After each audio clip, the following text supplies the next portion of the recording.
সৃষ্টিকর্তার দিকে তাকিয়ে দীর্ঘশ্বাস এবং বললেন আলহামদুলিল্লাহ। এই দিনটার জন্য কত অপেক্ষা, কত হতাশা, কত আক্ষেপ এবং কত নির্ঘুম রাতের পর অবশেষে সেই কাঙ্ক্ষিত মুহূর্ত, সেই 3 অঙ্কের ম্যাজিক ফিগারের মুহূর্ত, বাবর আজমের সেঞ্চুরির মুহূর্ত। তাই তো সেজদা দিয়ে আল্লাহকে অসংখ্য ধন্যবাদ।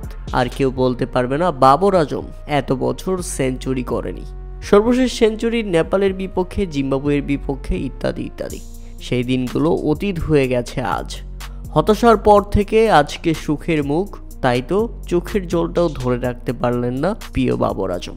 শ্রীলঙ্কার বিপক্ষে একা হাতে ম্যাচটাকে বের করে নিয়ে গেছেন, তাই তো পাকিস্তান জয় পেয়েছে 8 উইকেটের বড় ব্যবধানে। প্রথমে ব্যাটিং করতে নেমে নির্ধারিত 50 ওভারে 8 উইকেট হারিয়ে 288 রানের লক্ষ্য দাঁড় করায় শ্রীলঙ্কা। আর জবাব দিতে নেমে 48 ওভার 2 বলের মধ্যেই খেলা শেষ করে ফেলেছে বাবর আজম। তাকে দারুণ সঙ্গ দিয়ে গেছেন মোহাম্মদ রেজওয়ান। 54 বলে 51 রান করে অপরাজিত থেকে বাবর আজমকে নিয়েই দলকে জিতিয়েই মাঠ ছাড়েন এই 2 ব্যাটসম্যান। 119 বলে 102 রান করে অপরাজিত থাকেন বাবর আজম। আর এতে দীর্ঘ 2.5 বছর পর এবং 83 ইনিংস পর আন্তর্জাতিক ক্রিকেটে সেঞ্চুরির দেখা পেল বাবর আজম।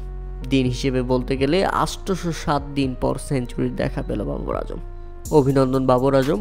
আশা করছি এখন থেকে তোমার ধারাবাহিক পারফরমেন্স বজায় থাকবে ক্রিকেটে।